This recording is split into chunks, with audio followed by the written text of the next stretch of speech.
Ladies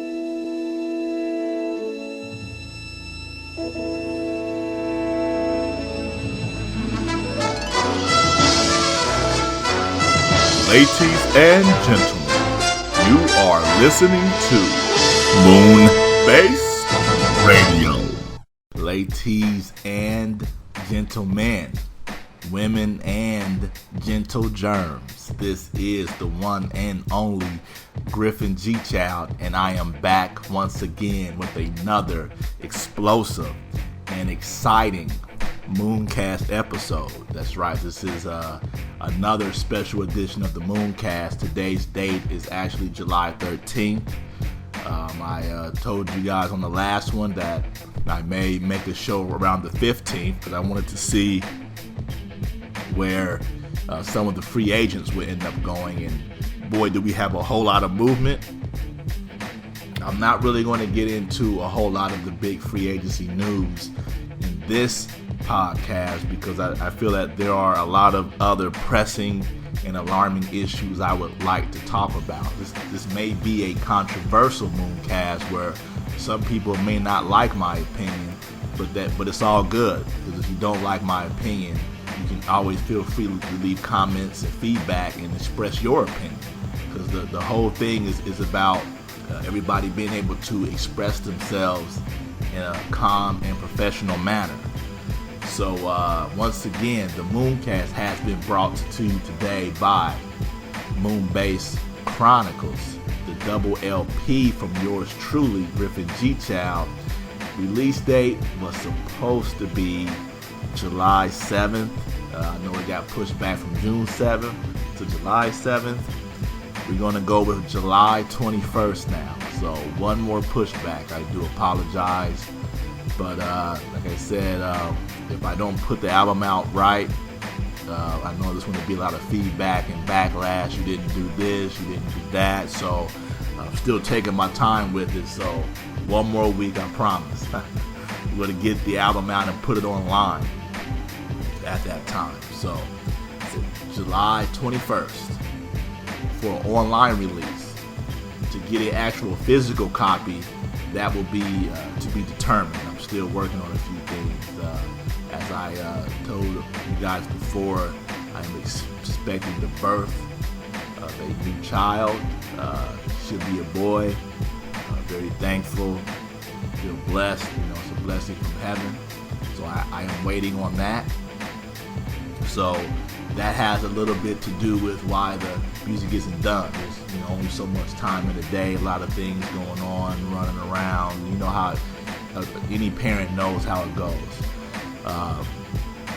So, like I said, this is going to be a very explosive MoonKast and an educational MoonKast for any of you out there that was born after 1980. If you were born after 1980, you may not know the true history of the National Basketball Association. So fear not, I am here, and I'm going to take you guys to school on some of the greatest teams of all time. So it's really laid heavy on my mind. We're going to have this show broken down into 3 parts. So this is the first part, which I'm just doing my introduction. We're going to talk about the so-called new term that was invented in 2011 when LeBron, Chris Bosh, and Dwayne Wade got together, called the super team. We want to talk about the super team, and I'm going to explain to you and take you to school on how many super teams there actually is and what my definition of a super team is. So I'm going to take you guys to school on that. Like I said, if you're an older person who was able to see some of the all-time greats back in the 60s and 70s, you'll probably understand more where I'm coming from. If you're born like in the 80s or even the 90s, or dare I say close to 2000, you may not understand this, but feel free to always go back and look up the players and teams that I'm talking about. I mean, we live in a new age where information is readily available, so we can always go back and look things up. So we want to talk about the super team in the next segment, and what my impression of the super team truly is. And then I'm going to save the best segment for last.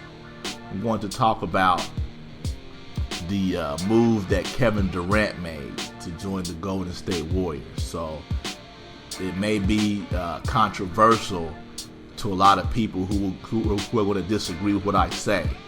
But I'm going to throw this question out there to you. Is there a such thing as a $1 million slave? And I know because of the amount of money, a lot of people will say no. But I'm going to argue and say yes on that. Is there a such thing as a $1 million slave? So, what I'm going to do, I'm going to say that for last, because if I jump right into that, you may not sit through the rest of it. But I want to save that portion for last. So, that is my question to all the listeners today. Is there a such thing as a $1 million slave? And I'm going to prove this to you. So, once again, the MoonKast has been brought to you today by Moon-Based Chronicles, the double LP from Griffin G. Chow. Yours truly. Release date July 21st online. Physical copy release in an actual physical store is still to be determined, but we are going to go with an online release for July 21st. We are also going to go with an iTunes release, Spotify, Amazon. That should all be done on July 21st as well.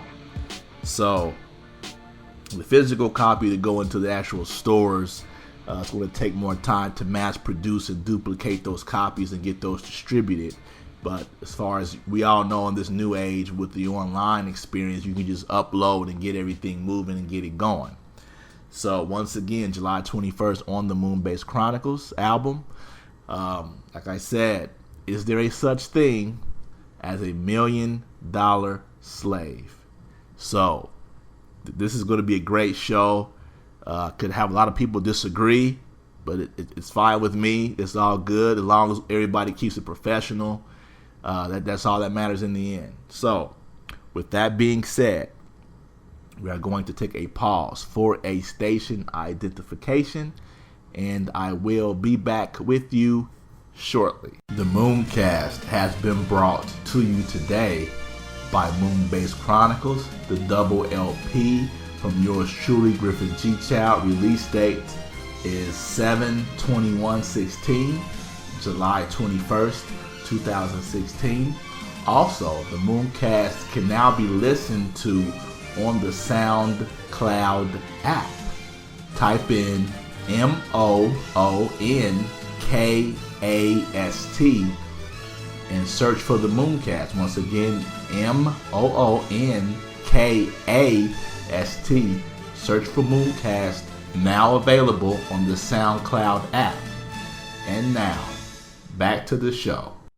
All right, I am back. Once again, the MoonKast has been brought to you today by Moon-Based Chronicles, the double LP from Griffin G. Chow. The new release date, July 21st, 2016. Also, you hit me up on Twitter, at Griffin_G-Child. You can also look this up on SoundCloud. The MoonKast is now being broadcast on the SoundCloud app. You're just going to search for the MoonKast, which is MoonK as in kite, AST. So it's MoonKast with a K. And so you can look this up on SoundCloud, and you can hear the latest edition of the MoonKast there as well. Now, I'm very fired up. I had a Starbucks refresher. I don't drink Starbucks coffee. I drink Starbucks refresher. And I had a vitamin water. So I'm fired up. I'm juiced up. I'm ready to go. Ready to get busy. So as I've said before, no time to mess around. It's time to boogie down. So we want to talk about the so-called super team.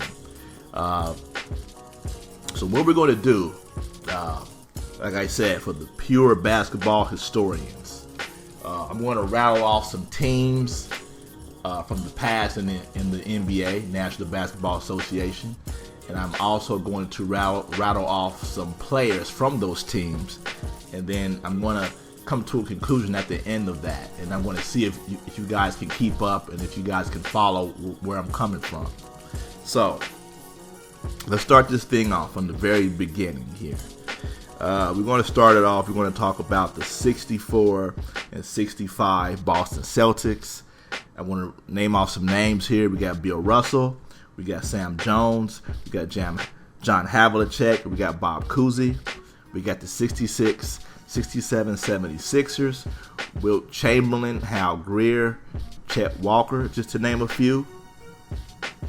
We're going to name off the, you also have the 71 Bucks with Kareem Abdul-Jabbar, Oscar Robertson. We also have the 72 Lakers, 69-13 record. That was actually the standing record for about 23 years, which is, we all know about Wilt Chamberlain, Jerry West, Gail Goodrich, and in all honesty, Elgin Baylor was on that team, but he actually retired before the season started, and they still won 69 games, which is phenomenal. We're going to talk about, you could talk about the 73 Knicks, Earl the Pearl Monroe, Walt Frazier. They had, I believe it was Dave DeBusschere, Phil Jackson as a role player, Willis Reed, 73 New York Knicks there. Moving right along, the 1986 Boston Celtics. A lot of people think that this is the greatest team of all time, with Larry Bird, Kevin McHale, Dennis Johnson, Danny Ainge, Robert Parrish. I could go on and on. Cornbread Maxwell. I can go on and on. Bill Walton. A lot of people feel this is the greatest team of all time. So you have that team there. The 1983 Philadelphia 76ers. Come on, guys. You got Dr. J. You got Moses Malone, Maurice Cheeks, Andrew Toney. They were coached by, I believe it was Billy Cunningham. And they had a six-man off the bench. I'm forgetting his name right now. It may come back to me, but you have that team right there. You can even go 84 Celtics, the 1987 Los Angeles Lakers, the 87 Los Angeles Lakers. You're talking about Magic Johnson, Kareem, Byron Scott, Michael Cooper, Michael Thompson coming off the bench, Kareem, Worthy, and that's the 87 squad that beat the Celtics in the finals that year. And then let's move on. Think about this. Think about the 91-92 Chicago Bulls. This squad won 67 games. This squad had, of course, Michael Jordan, Scottie Pippen, B.J. Armstrong, Scott Williams, had Dennis Hopson. They had Bobby Hansen, of course, Cartwright, Stacey King, Craig Hodges, John Paxson. I believe this team could actually beat the 73-9 Warriors, because you're talking about a dream team talent, Scottie Pippen, and a 28-year-old Michael Jordan. I don't think the Golden State Warriors could beat a 28-year-old Michael Jordan. Let's be honest. Michael Jordan at 28 years old, going to get Stephen Curry. I'm taking the 28-year-old Michael Jordan. So also you have the 1996 Chicago Bulls with Michael Jordan, Scottie Pippen, Dennis Rodman, Tony Kukoc, Steve Kerr, Randy Brown, Bill Whittington, Luke Longley. moving right along. The 2003 Spurs, Ginobili, Tony Parker, David Robinson, Tim Duncan, Bruce Bowen, Steven Jackson, Speedy Claxton, which I know a lot of guys don't know about Speedy Claxton, but he played really well for that team at that time. You could also go 2012 Miami Heat, Dwayne Wade, LeBron James, Chris Bosh, Udonis Haslem, Shane Battier. You can go 2013 Miami Heat with all those players with the addition of Ray Allen.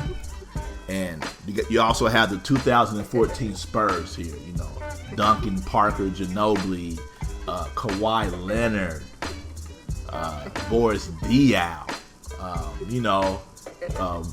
We can run off names for days there. And then we're going to go with a couple honorable mention teams. You can go 89 Detroit Pistons. And the 89 Detroit Pistons, they're the specialty with the 89 Detroit Pistons is that they ushered in the new movement for the 1990s. They ushered in the bully ball defensive movement. So I think you have to consider them as one of the greatest teams of all time.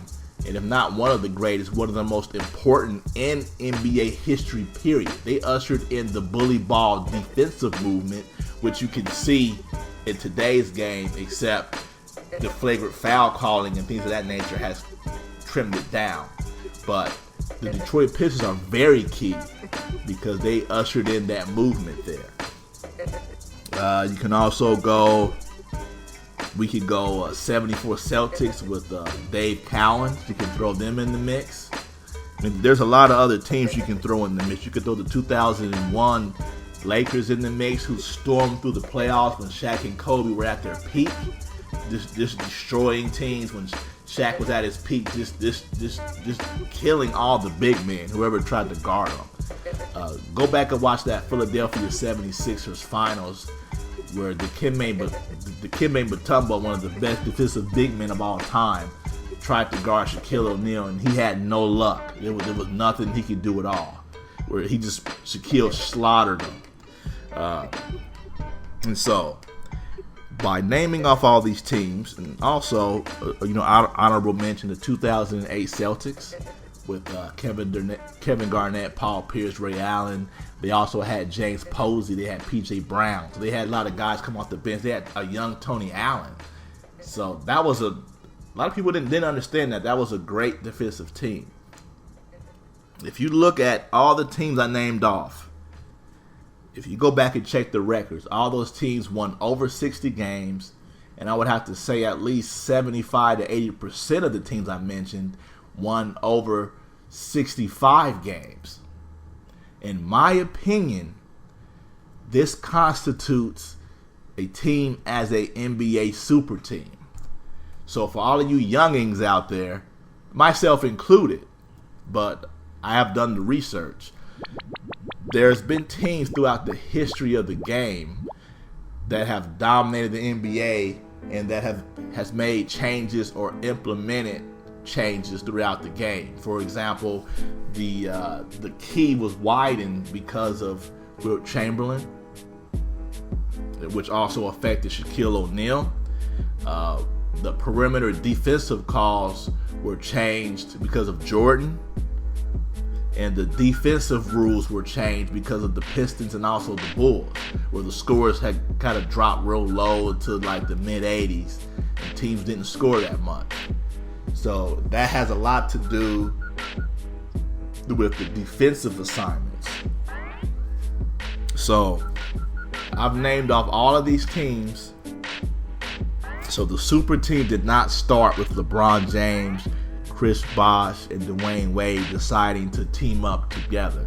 The super team was already designed before they even came on the scene. The difference is, and I don't want to get too much into it because I'm saving this for the last segment.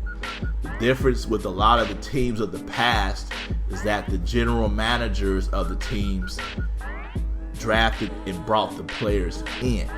So that is the biggest difference. But like I said, I'm not gonna. I got a big thing I'm going to get into in the last segment, so you got to stay tuned for that. But if you check the history of the game is full of super teams. So it did not start in 2010 when LeBron left Cleveland for the first time. It did not start there. It started from the very beginning when basketball first took off, and the very first original super team, in my opinion, started with Red Auerbach when he designed and built up the Boston Celtics from the ground up. So to me, that is where the original super team comes from. So for all you youngsters out there, go back and look at your history. 71 Bucks. Look at the 86 Boston Celtics. That's a super team. If you watch the way the Boston Celtics moved the ball in 1986, that is most definitely a super team. If you look at the way the 2014 San Antonio Spurs moved the ball, that is a super team. You can make an argument that the 2009 Los Angeles Lakers was a super team, having Paul Gasol and Andrew Bynum, two dominant 7-footers, even though Bynum didn't play as hard and he was hurt a lot. But Paul Gasol played some phenomenal basketball in that season. He also had Lamar Odom. I mean, so the NBA is has been full of super teams. We just live in this new social media age where we let social media dictate what we look for. But the NBA is full of super teams going all the way back to the 1960s. You can even throw George Mikan in there with the Minneapolis Lakers in the 50s. You can throw them in there. You can even throw in the Rochester Royals if you want to go back that far in history. So I encourage all you youngsters, look these teams up, look these players up. And then there are teams that didn't win the championship that were fully loaded. I want to say either the 86 or 87 Atlanta Hawks with Doc Rivers, Spud Webb, Kevin Willis, John Koncak, Dominique Wilkins, the 96 Sonics, Gary Payton, Sean Kemp, Vincent Askew, Detlef Schrempf, not Aaron McKee, but he's coaching the Pacers right now. His name slips my mind right now. Nate McMillan.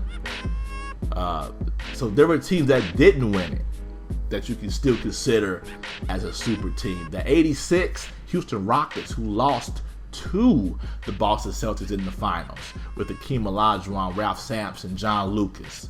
Now they had a lot of players that got hurt and that had some addictions off the court. The cocaine was really big in the 80s. So there were teams that didn't win it that were super loaded but didn't have the cohesiveness and the chemistry. I believe it's either the 77 or 78 Philadelphia 76ers with Dr. J, Doug Collins. I want to say George McGinnis, World Be Free. Also, I believe it's the 82 Lakers. Magic Johnson, Kareem, Bob McAdoo. I mean, come on, guys. You guys got to know your history. If you don't know your history with Michael Cooper, if you don't know your history of the game, you have to go back and study that. Also, the 83 Philadelphia 76ers with Bobby Jones. That's the guy that I forgot to mention. So you're talking about Dr. J, Moses Malone, Maurice Cheeks, Bobby Jones, Andrew Toney. Come on, guys. You guys got to know your history of the game. It didn't start with Jordan. You got to know the history of the game. So, phenomenal talent. I mentioned a lot of phenomenal teams. Look at another team that didn't win because they couldn't beat Boston. Look at go back and watch those 80s Milwaukee Bucks teams. Paul Pressey, Sidney Moncrief, Jack Sigma, Alvin Robertson. I mean, A lot of guys don't understand that Sidney Moncrief is actually one of the top 5 defensive players to ever play the game. He actually went number 2 in the draft behind Magic Johnson, and the Lakers were actually considering Sidney Moncrief over Magic Johnson, but luckily they did not. But go back and check out Sidney Moncrief for you young guys. He's one of the best defensive players in history. I would personally take Scottie Pippen over him. But if I want to put together an all-defensive team, I'm taking Sidney Moncrief in my top 5. So super teams did not originate 5 years ago. They've been throughout the history of the NBA. And this is going to lead me to my next segment, which you do not want to miss out on. So you take a break, you need to go to the bathroom, get something to drink, get something to eat. You want to come back and check out this next segment. This is, let's get ready to go down. I'm in my zone. I'm feeling it today. Is there a such thing as a $1 million slave? When I come back, we're going to break it down. You are listening to the MoonKast, brought to you today by Moonbase Chronicles, the double LP from yours truly, Griffin G. Chat, release date July 21st, online. I will be back with you shortly. The MoonKast has been brought to you today by Moonbase Chronicles, the double LP from yours truly, Griffin G. Child. Release date is 7/21/16, July 21st, 2016. Also, the MoonKast can now be listened to on the SoundCloud app. Type in MoonKast and search for the MoonKast. Once again, MoonKast. Search for MoonKast. Now available on the SoundCloud app. And now, back to the show. All right, I am back in business. God is my witness. The MoonKast has been brought to you today by Moonbase Chronicles, the double LP. Release date July 21st, 2016. Now, this is probably going to be the most controversial segment of any of the MoonKasts that I've done. I suggest that you go back and listen to all the other MoonKasts if you haven't. Feel free to go back and listen to them. Also, check out the Scottie Pippen Effect. That was one of my best shows that I've done. But this segment right here, we're going to get busy. We're going to really break a lot of things down. We're going to see if you guys can keep up. So please feel free to rewind anything I say before forming your own opinion.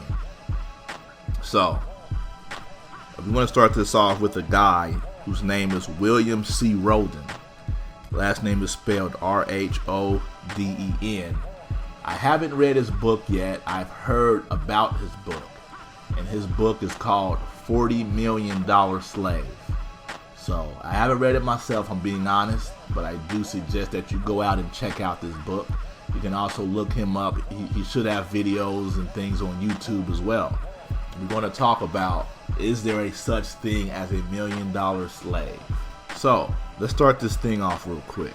We're going to talk about, in the last 30 years, I'm going to name off 3 NBA teams for you in the last 30 years. Houston Rockets in 1994, Detroit Pistons 2004, the Dallas Mavericks 2011. Now, what do these 3 teams have in common? If you go back and check, in the last 30 years of the NBA,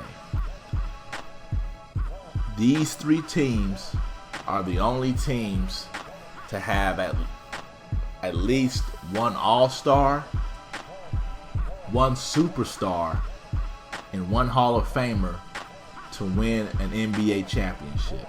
Once again, either one All-Star, one Superstar, or one Hall of Famer to win an NBA championship. The 2004 Pistons may not get a Hall of Famer out of that bunch. That's the Chauncey Billups, Rip Hamilton, Rasheed Wallace, Ben Wallace team with Tayshaun Prince. the Pistons blundered the draft where they could have picked up Carmelo Anthony and they could have ran off probably about 2 more championships with that lineup, but they decided on Darko Milicic because he was a 7-footer. Dallas Mavericks has Dirk Nowitzki. He's going to be the only Hall of Famer off that team and the only All-Star off that team. The Houston Rockets, we all know about the great Hakeem Olajuwon. He is the only top 50 great NBA player off of that team.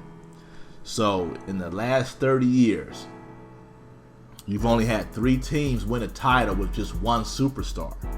And the Pistons may not even have had a superstar out of that bunch. So, this brings me to my argument.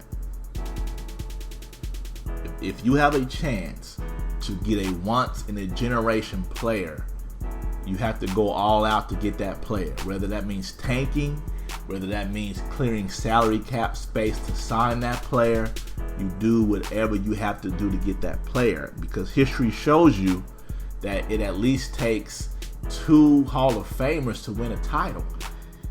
In the last 30 years, there's only been 3 teams to win a title with 1 Hall of Famer.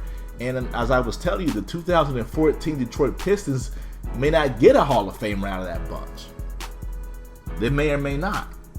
So, we got Olajuwon. Now, in 95, he added Clyde Drexler. So, we can count that as 2 Hall of Famers right there and 2 50 greatest players. The Mavericks only had Dirk Nowitzki, and he had a supporting cast in Jason Terry, Deshaun Stevenson, Sean Marion. Guys that stepped up.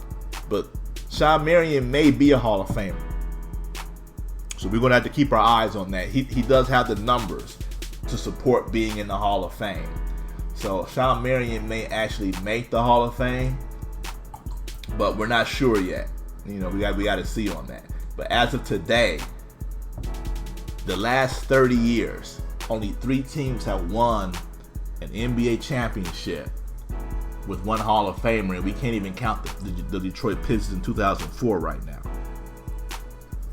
So, you can say what you want. The San Antonio Spurs, Tony Parker and Manu Ginobili, those are surefire Hall of Famers.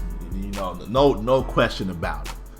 And I count the Spurs as a super team because of the phenomenal talent. Now, I'm going to work my way around to that a little bit later in this segment. Okay, so get ready to break it down. I'm getting ready to break it down, so you got to pay attention. Real quick. I'm going to quote this to you. There used to be a time when art would imitate life. Whereas you look at that life circumstances and the art comes out of those life circumstances. We're living in a new age with the social media where life is now imitating art. And this is the problem with society. The problem with society is life is now imitating art. So entertainers and athletes are elevated. And I know it was like that in the past as well. But more so now it's worse. Where the athlete and the entertainer is elevated to the status of local legislation, lawmaking, and politicians. And that is the problem with the society in the world today, is that the legislation, the lawmakers, and the politicians are given a pass, but we uphold our athletes to a certain level that when they don't live up to that level, we crucify them in a turn. I don't like to compare anything to what Jesus went through, but there's like a crucifixion. We crucify our athletes worse than the lawmakers. And that is the problem with today's society, is that life is now imitating art. So you may not get that, but just hit rewind on that if you don't get it. But that's the world we're living in today, where life is now imitating art. to the point that we live and die by whatever the entertainer, singer, rock star, or athlete does. We live and die by what they do with the TMZs, the Snapchat, and all the videos that are posted with camera phones, where we hurt more when they do something than when the lawmakers don't even improve the conditions for the cities that we live in. And that is the problem with today's society. Now, let's go ahead and move on, and let's get into how this ties in with Kevin Durant and how this ties in with the NBA landscape. So I'm going to rattle off some names. I'm gonna rattle off some words to you and some phrases to you. We're going to start off. Okay, we have dynasty. That's a team that can win multiple championships, or a team that's in place to win multiple championships. Health, just being healthy enough to play. Upbringing, whether it's single parent household or two-parent household, or environment from which you're raised, neighborhood for which you're raised. And this one, which I think is very overrated, the killer instinct or clutch. Personality, is the player an introvert? Is the player an extrovert? Is the player flashy by how they play? Are they flashy by how they talk? Basketball IQ, that all kind of ties in together. Teammates, what teammates do you have? Coaching, what kind of coaching do you have? Coaching, this is one of the reasons why I put LeBron in the top 5 of all time. It's because he has went to the NBA Finals, and I do not think he has had great coaching. I think the best coach LeBron James ever had was Eric Spoelstra.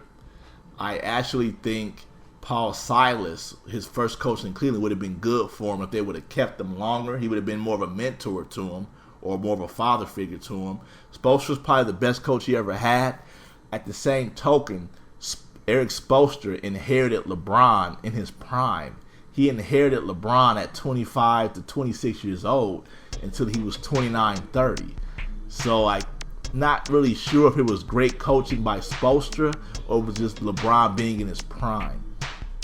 If you go back to the late 80s to early 90s, Phil Jackson actually stood up to Jordan and put Jordan in his place and forced them to really buy into the triangle offense. Jordan did not want to buy into the triangle offense. He reluctantly bought into the triangle offense, and because of that, he became a greater player as well as a greater leader. And so, even though Phil Jackson's name wasn't out there at the time when he was promoted, because he was on the coaching staff of Doug Collins, so he was promoted to head coach when they fired Doug Collins. But he did implement a system. He did force Jordan to succumb to the triangle. Jordan did not want to succumb to the triangle. If you go back and watch the 1991 NBA Finals in Game 5, Jordan did not want to pass the ball to John Paxson. Phil Jackson had to push Jordan to pass the ball to John Paxson more. And because of that, John Paxson delivered. This is a trait that LeBron James already had to pass to his teammates. The problem with LeBron James is the teammates that he's passing to do not deliver. Thus, it makes LeBron James look worse, like he is afraid of being clutch or he's afraid of the moment. So I did want to add that in with teammates and coaching, because if you look at the history of the NBA, when you look at multiple championship teams, there are teams that have great coaching.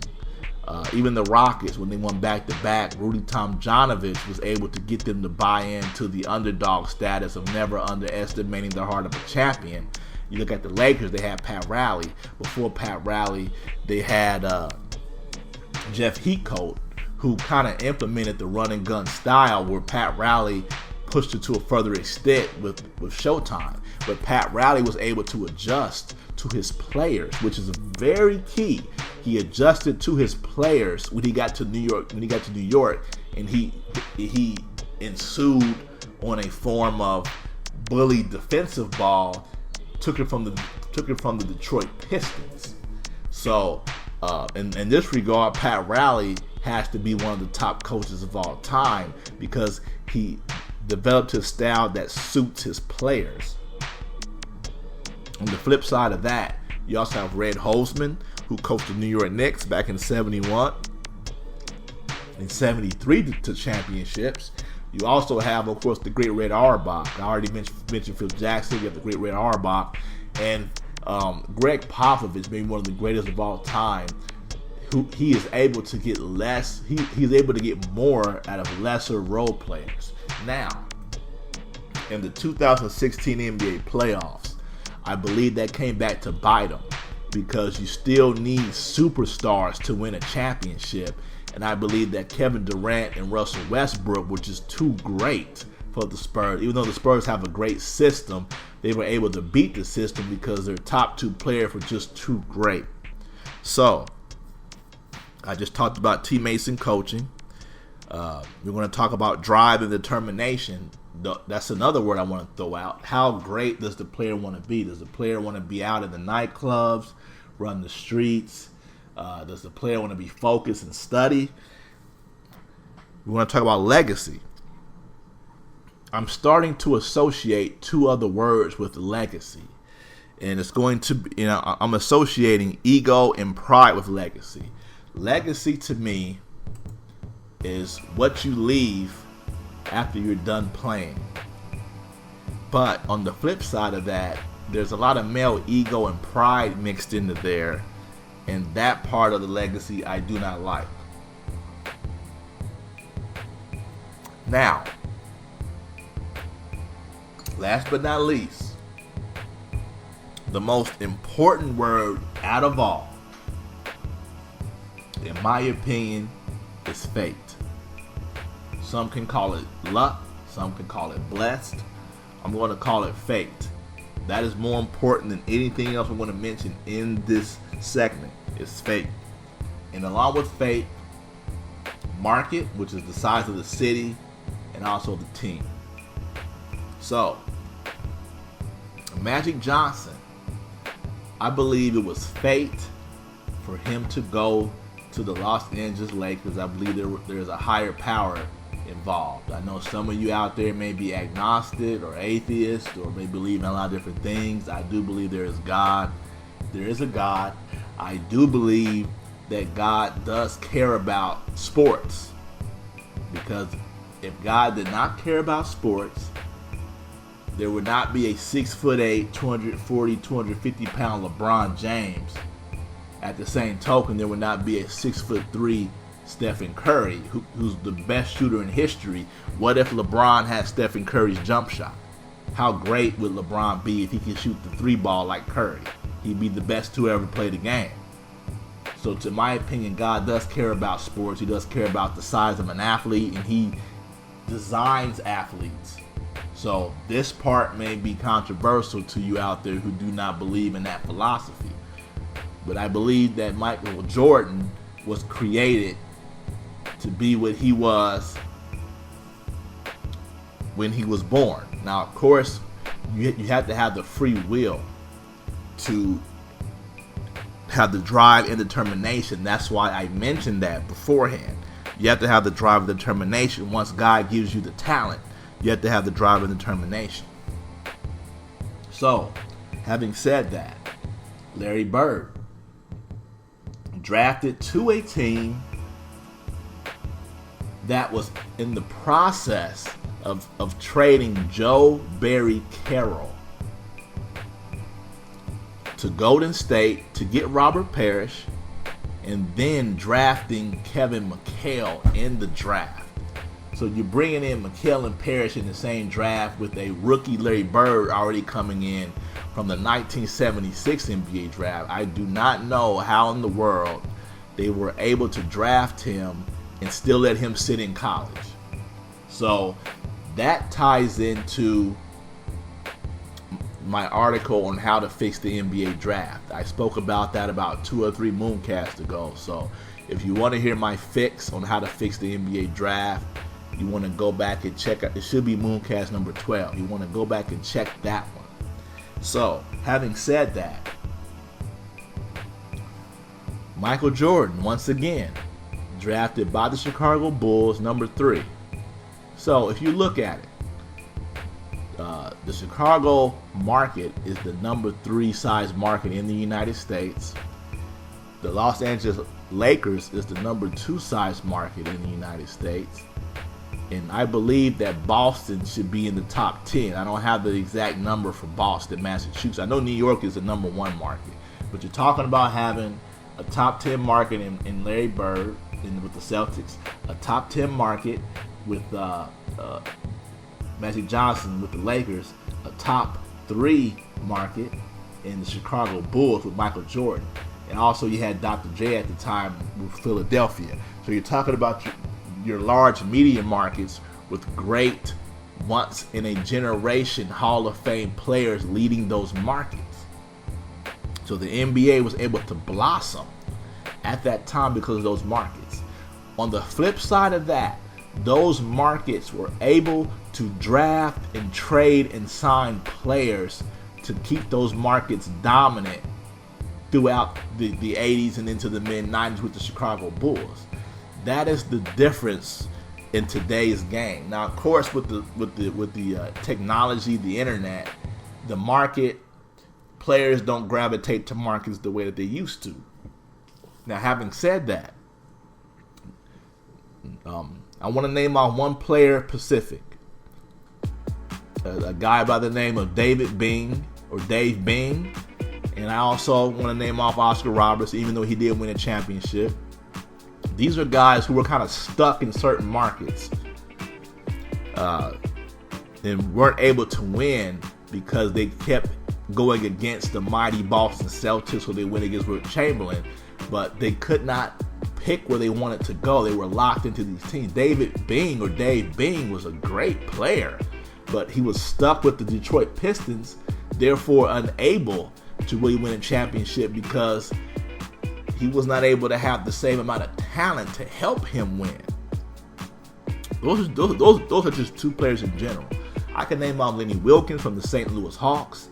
I can name off so many players that were stuck with teams that were great players. Walt Bellamy, for example. But you had to keep going against the Celtics, who had all these Hall of Famers, and you were just not able to win. This is where fate comes in. And this is why this is the biggest word out of all the words I mentioned is fate. So, LeBron James gets drafted by Cleveland, who don't really have a history. They have the great teams of Ron Harper, Elo, Brad Daugherty, Mark Price, but he doesn't have the history of being with the franchise that can bring in players. So LeBron James comes into Cleveland. They win 35 games his first 2 years in the NBA, 35 games. And so Cleveland did not bring him a second superstar. So if you go back, and what did I just mention? Only 3 teams in the history of the NBA in the last 30 years have won a championship with 1 superstar. Only 3. And in my opinion, the Miami Heat should have won that 2011 finals. There was some sort of meltdown with LeBron that caused them to not win that. But what I'm saying is, if you look at the history, you have to have at least 2 All-Stars and at least 2 superstars to even contend for a title. So even though LeBron was great, the 2010 playoff run, something happened there. You know, we've heard stories about his mom, Delonte West. We've heard stories there. They traded for Antoine Jameson, but you know he wasn't good enough to really help out. He didn't do anything in that playoff series against Boston, and a lot of people do not point that out Antoine Jameson was awful in the second round against the Boston Celtics, LeBron's last year in Cleveland at the time, but nobody wants to look at that. So if you're a true fan of the game, go back and check out Antoine Jameson's numbers against Boston, and to me, that more so did them in than whatever LeBron James was going through. Now, having said that, he didn't have that extra superstar talent. He had good talent, but that talent was built for the regular season and not built for the championship. When they ran into Orlando, Rashard Lewis killed them in 2009. So it would have been a phenomenal finals to see Cleveland play against the Lakers in 2009. That would have been phenomenal. We never got the Kobe-LeBron matchup that we always dreamed of. But Wally Zerbiak in that Orlando Magic series completely disappeared. But Ben Wallace was on the way out at that time. So if you look at what I said before, what did I say? I said teammates and coaching. I said personality and IQ. I said killer instinct or clutch. I said upbringing. I said health. You have to have all these things in order to become a champion and to become one of the greatest of all time. So I know it's a lot of information being thrown at you, but just take it back and listen to it again. So LeBron, what if LeBron was drafted by the Los Angeles Lakers? What if LeBron had a 2000 Shaquille O'Neal? He would have gotten along better with Shaquille in the early 2000s, where Kobe didn't get along with him. So since they did not get along, that hurt them in winning championships. So that's why I put faith there. Alright, so where does this tie in with Kevin Durant? Well, Kevin Durant is the latest player to leave this team and go to Golden State. I was kind of disappointed in the move to Golden State because of a competitive standpoint, because I think the Western Conference is weak at this time. The Western Conference is extremely overrated. I said this many MoonKasts before. The Western Conference last year had San Antonio, Golden State, and the Spurs. And the rest of the Western Conference, to me, was mediocre. And so even though the Eastern Conference actually had better regular season records, but I do think the Western Conference was top heavy. So now the Western Conference is not as top heavy, and the Western Conference only has, right now, just Golden State and the Spurs. I don't think any other team is going to be any good in the Western Conference. So they're just top two heavy, and the rest of the Western Conference to me is average. If you look at the history of LeBron James never had a problem with the Clippers. He never had a problem with Memphis. The only team LeBron could not beat was the Spurs, and then 2015 he couldn't beat the Warriors. He showed you that he could beat the Warriors. Now, with the Warriors adding Durant, I still think LeBron can beat the Warriors for the simple fact of the Warriors do not have a dominant big man. I told you in the last show that if you can control the tempo, and if you can have a big man that can be agile enough to switch out and defend, you can handle the Warriors. Now, of course, they have shooters galore now, but I still believe you have to get the game into a half-court situation, and then you can beat the Warriors. I also honestly believe that Kevin Durant would have been a better fit with the Los Angeles Clippers, because it would have opened the game up more for J.J. Redick. So you have a traditional pass-first point guard in Chris Paul, traditional two-guard in J.J. Redick, who can catch and shoot and play defense. You have Blake Griffin, who's phenomenal. You have DeAndre, who's phenomenal. But, of course, he can't shoot the free throws. But I think that Durant would have been a phenomenal fit with the Clippers more so than the Warriors. But I understand what he's doing. Now, it doesn't look as great to me joining a team that was already one of the best of all time. But I do understand it, and that's going to lead to the last part of the show that I want to talk about. So, we're going to talk about the decision real quick. People hated the decision by LeBron James. They hated the TV show. They hated the fireworks and the dancing on stage. But I'm going to tell you why I loved it. This is why. When sports means more to you than sports, you hate it. When you look at sports as entertainment, you love it. So let's break that down. We'll say it one more time. When you look at sports as more than sports, you hate it. When you look at sports as entertainment, you love it. I looked at LeBron's TV show as entertainment. I'm not a huge baseball fan. It's in the middle of early July. There's not a lot of basketball news. I'm diehard basketball. There was not a lot of news in basketball. So I loved his decision. He did not join a team that won 73 games. He joined a team that had to gut the roster to get him and Bosh down there, where Kevin Durant joined the team that was just 4 minutes away from winning 2 titles in a row. So I don't look at the decision as that bad. The TV show did raise money for the Boys and Girls Club.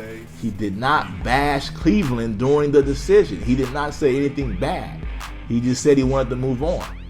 So once again, I look at LeBron as an entertainer through sports, not as a godly figure to worship.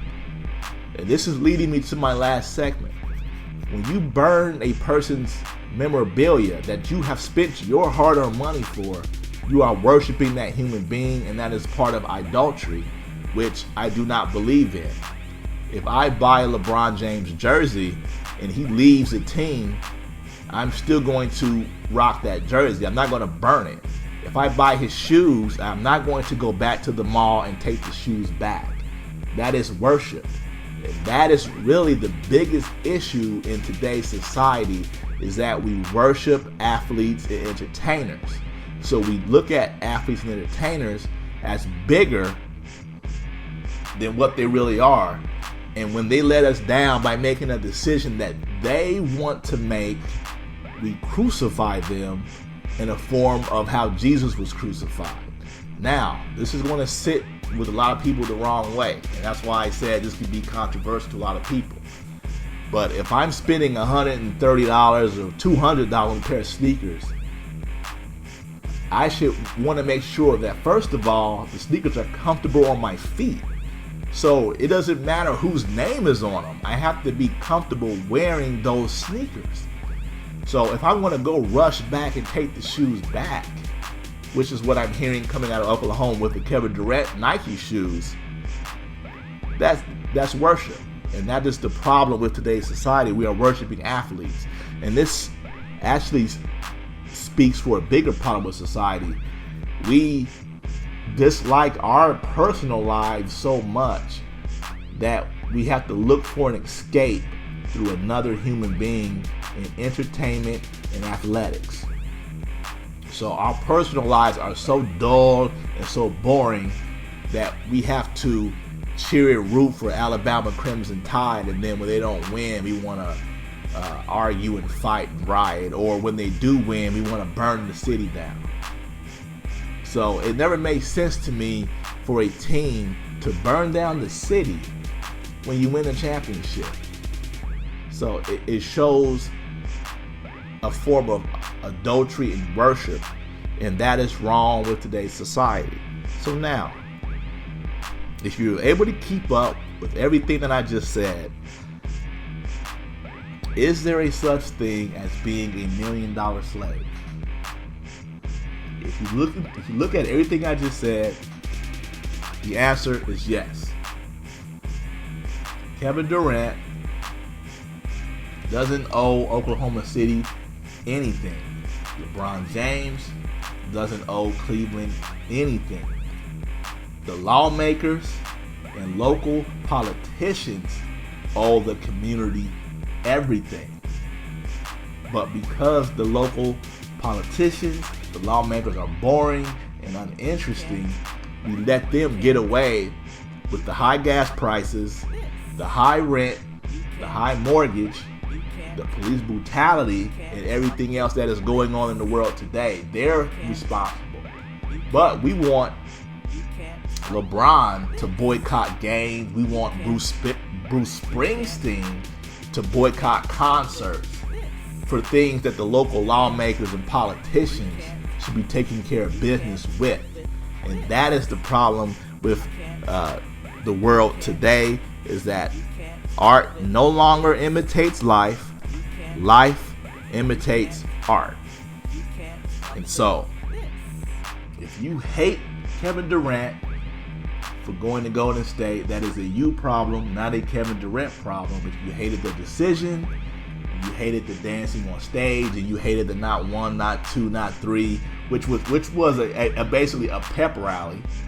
And for some reason, we live in this dumb society where we crucify him for saying the amount of championships he wants to win, when in actuality, he's been to 7 NBA Finals. So maybe he should have said not 1, not 2, not 3 NBA Finals, and maybe the people would agree with that more. But he actually went to the finals. Now, of course, he did not deliver.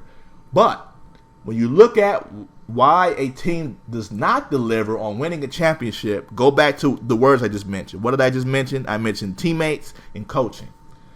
So when he didn't win in Miami, they won 2 out of 4. Dwayne Wade was hobbled in the 4th year.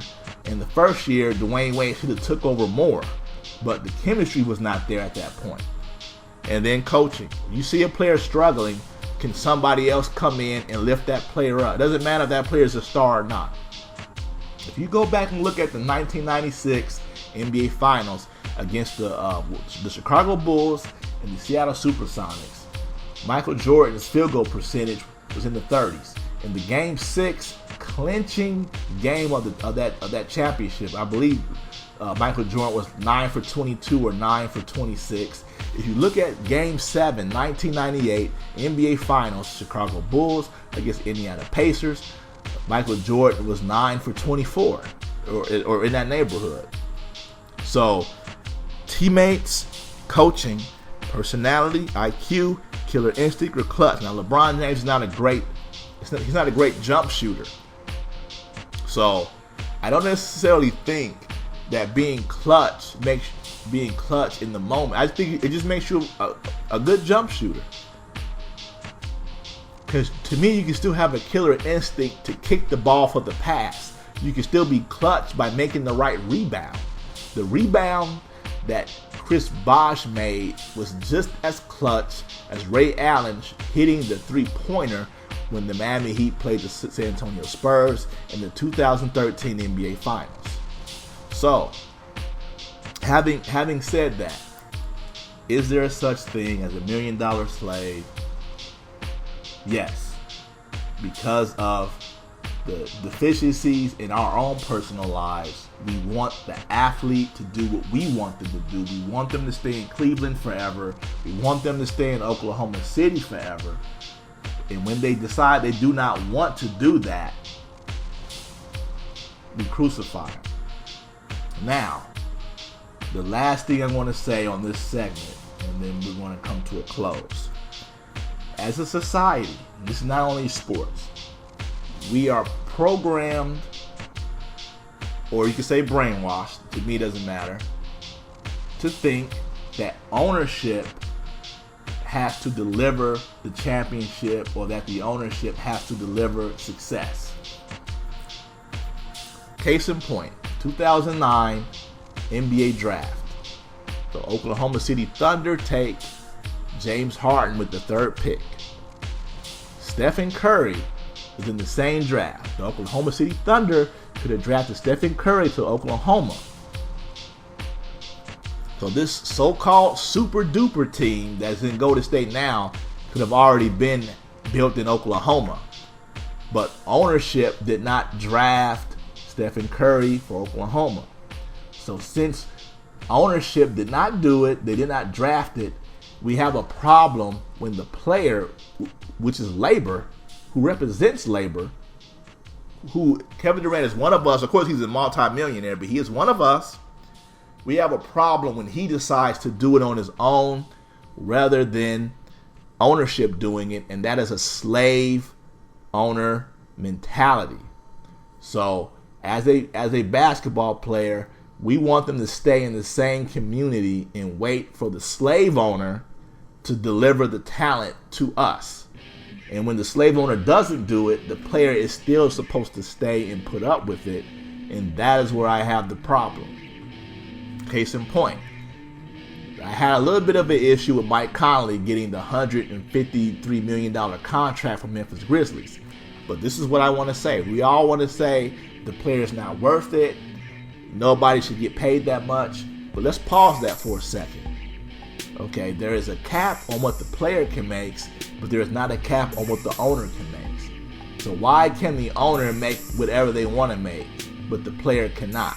That is because as a society, we are programmed from birth to accept whatever hand is feeding us, and we have to go off of what we're being fed. And that is something that hopefully needs to change. And by Kevin Durant making his decision to go to Golden State, hopefully we can start to change our own philosophy and change our own mentality. Now, do I think Mike Conley is worth that kind of money? It doesn't matter whether he's worth it or not. If he can negotiate it, then to me he's worth it. I used to think that he's not worth it, but if you can pay somebody $150 million, how much are you worth? Are you worth what you're getting to pay this person? But we're programmed to not look into the closet of the owners. We're programmed to look into the closet of the entertainer and the athlete, and then we turn the other cheek when the local lawmakers don't improve on anything in our local, in our regular living conditions. The rent continues to rise, the gas prices continue to rise, poverty continues to rise, but we hate the athlete. So that shows you how backwards of a society that we are. So, having said all of that, I know it was long-winded. It's a very long segment. It's probably the longest show that I've ever done. But I had to get these things off of my chest. It could be, what I'm saying could be very controversial, but please just go back and listen to it. Go back and listen to it again before you form your opinion. But this is a very true issue with today's world, is are you a $1 million slave or not? Because you have to do what the community wants you to do. He can do the same thing for Oklahoma City up in Golden State. He can still come back and give and donate, and he has already given and donated a whole lot when they had the tornado situation about a year or so ago. And the thing is, when you turn back his shoes, you don't understand he's already under contract. So he's getting paid whether you turn back his shoes, whether you burn a jersey or not. That doesn't stop him from getting paid. For me, it upsets the competitive balance of the West, because you only have like two teams. Now, on the flip side of that, Adam Silver said that he does not like the super team, which I can kind of understand, but what I'm saying is that ties into the slave owner mentality. I drafted you here, do what I say do.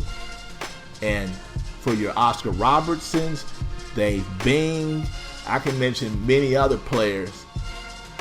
Today's players are doing what those players weren't able to do. Those players had to complain and cry their way out to get traded. A lot of people don't know this. Michael Jordan was going to leave to the New York Knicks after either before the 96 season or after the 96 season. He was going to go to the New York Knicks and play with Patrick Ewing. A lot of people don't know that. Jerry Krause had to pony up the cash to pay him the $33 million that Jordan wanted. A lot of people don't know that.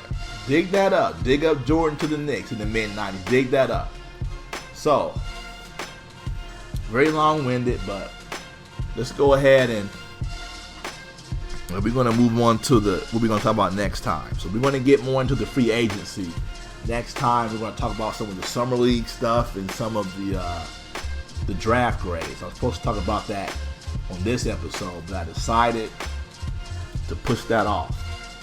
So I'm pushing that off, and we want to talk about the draft picks and the free agency moves coming down the pipeline, because there's been a lot of movement. But I really wanted to get this off my chest here. So I hope you understand what I'm saying. If you don't agree with me, it's fine. I understand you're not going to agree. It's okay. Just be professional about your feedback. But thank you for listening. we're going to probably push it back. I'll be back probably sometime in August with another MoonKast. We're going to get down all the free agent signings and trades of the off season. Also, like as I was saying, we got the baby being expected. Be on the lookout. You want to type in Moonbase Chronicles, which is MOON, B as in boy, ASE, and the word Chronicles. Type that in on Google. Once it's out on iTunes, SoundCloud, Spotify, and once it's out on all those websites, you can just look it up. So be sure to check out for that album. I may do something next week just so you guys can hear some of the music from that album. You've heard a lot of instrumentals from that album. But thank you once again for listening. God bless. And this has been, like I said, probably the best one I've done. So thank you for listening, everybody out there. Like I said, July 13, 2016. God bless. And I am signing off. Ladies and gentlemen, you are listening to MoonBase Radio.